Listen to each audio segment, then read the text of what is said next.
बिहार विधानमंडल का बजट सत्र 28 फरवरी से शुरू होकर 28 मार्च तक चलेगा, लेकिन इस बजट सत्र के पहले सरकार की सबसे बड़ी चुनौती नए मंत्रियों को यह समझाना होगा कि किस तरीके से बिहार में विधानसभा के अंदर विपक्ष के सवालों का जवाब वो दें।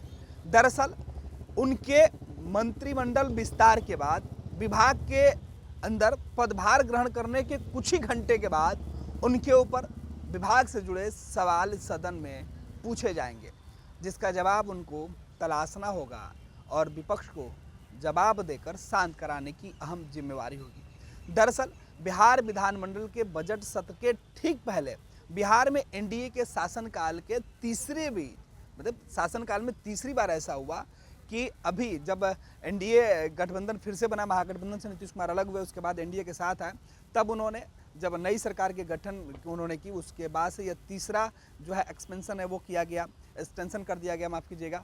तो तीसरी बार जो है कैबिनेट का विस्तार किया गया और इस कैबिनेट विस्तार में 7 नए जो मंत्री बनाए गए हैं। इसके बाद बीजेपी कोटे के मंत्रियों की संख्या भले ही बढ़ गई हो, जेडीयू के जो मंत्रियों की संख्या थी वो एडिटिज है, तो जेडीयू कोटे में तो समस्या कम आएगी, लेकिन बीजेपी के सामने बड़ी चुनौती हो सकती है। इधर बिहार में 2025-26 के बजट के लिए जो तारीख है बजट को लेकर वो 3 मार्च की तारीख है, जिसमें बिहार के वित्त मंत्री सम्राट चौधरी बिहार में बजट जो है वो रखेंगे। तकरीबन 3 लाख हजार करोड़ का जो बजट है वो आने की उम्मीद है, आगे भी बढ़ सकता है और कुछ जो है राशि कम भी हो सकती है। लेकिन 28 फरवरी को बजट सत्र की शुरुआत में बिहार के राज्यपाल जो हैं उनके द्वारा दोनों ही सदनों को संयुक्त रूप से संबोधित किया जाएगा। उसके बाद आर्थिक रिपोर्ट जो है वो सदन के पटल पर रखी जाएगी और ठीक शनिवार रविवार होने के कारण सदन की कार्यवाही नहीं होगी और सोमवार को यानी कि 3 मार्च जो है वो बेहद है, क्योंकि बजट उसी दिन सदन के पटल पर रखी जाएगी और वित्त मंत्री सम्राट चौधरी जो है वो बजट पेश करेंगे। बिहार में बजट सत्र को लेकर अब सरकार की जो पूरी तैयारी है वो दिखाई पड़ रही है। फिलहाल बिहार विधानसभा के अंदर मौजूद हैं।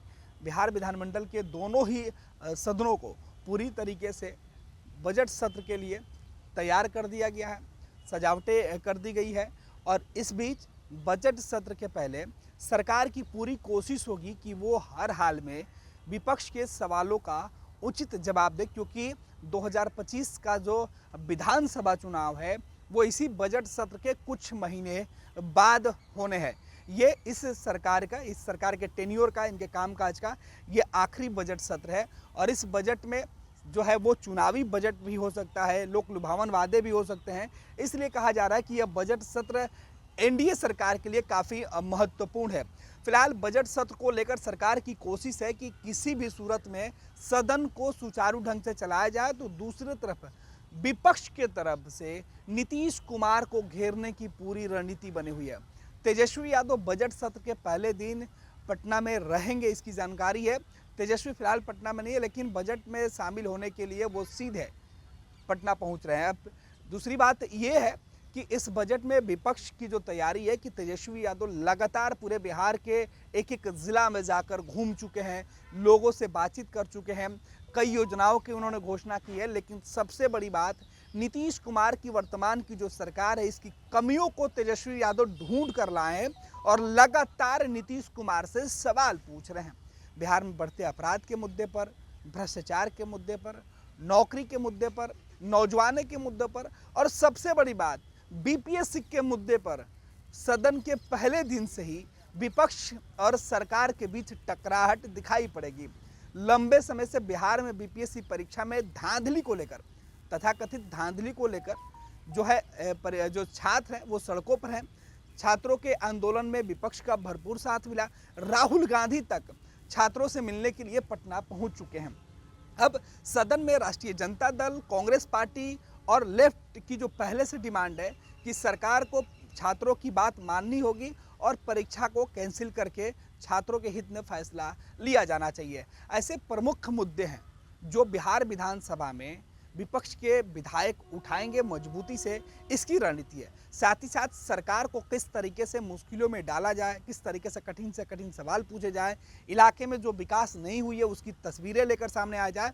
और विपक्ष के पास एक और बड़ा मुद्दा है कि हाल ही में कुछ घंटे पहले जो नए मंत्री बने हैं उनके विभागों की खामियां भी उठाकर उन्हें परेशान करने की कोशिश विपक्ष के द्वारा की जाएगी।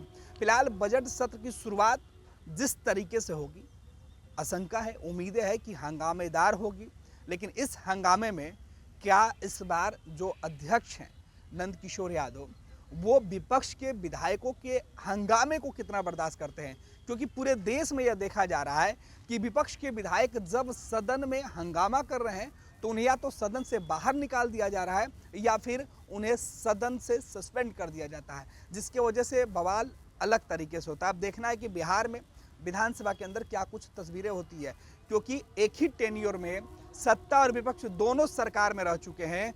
एक ही टेन्योर में 5 साल के चुनी हुई सरकार में कई बार मुख्यमंत्री तो वही रह गए, लेकिन विपक्ष के चेहरे बदलते रहे।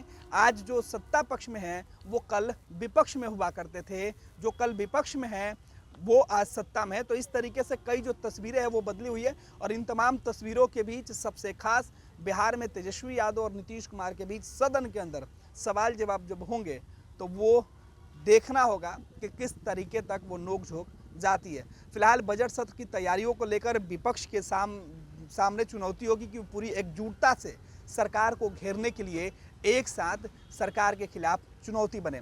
अब देखना है कि कल जब 28 फरवरी से बिहार विधानमंडल के बजट सत्र का शुरुआत होता है तब सत्ताधारी दल की तरफ से किस तरीके से सरकार के बचाव में फैसले लिए जाते हैं। पैनोरमा ग्रुप, जो सोचता है वो करता है।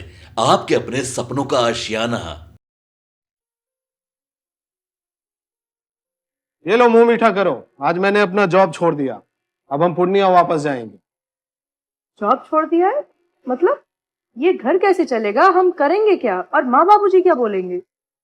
इसलिए मैं एक और मिठाई का डब्बा लाया। अपने बिजनेस के लिए लोन अप्रूव हो गया। अरे लोन अप्रूव हो गया वो तो ठीक है, लेकिन पूर्णिया में हम रहेंगे कहाँ? अपना घर भी तो नहीं है वहाँ। इसलिए तो एक और मिठाई का डब्बा अलग से लाया हूँ। हमने पूर्णिया में घर ले लिया है, पूर्णिया के ई होम्स पैनोरमा में। पूर्णिया में पैनोरमा ग्रुप लेकर आए हैं ई होम्स पैनोरमा। बड़ा घर, आलीशान जिंदगी और अत्याधुनिक सुविधाओं के संग। अरे अरे, अब क्यों मुंह मीठा करवा रही हो? क्योंकि हम घर वापसी जो कर रहे हैं। घर वापसी की खुशी पूर्णिया में ई होम्स पैनोरमा के संग। E homes panorama, luxurious lifestyle redefined.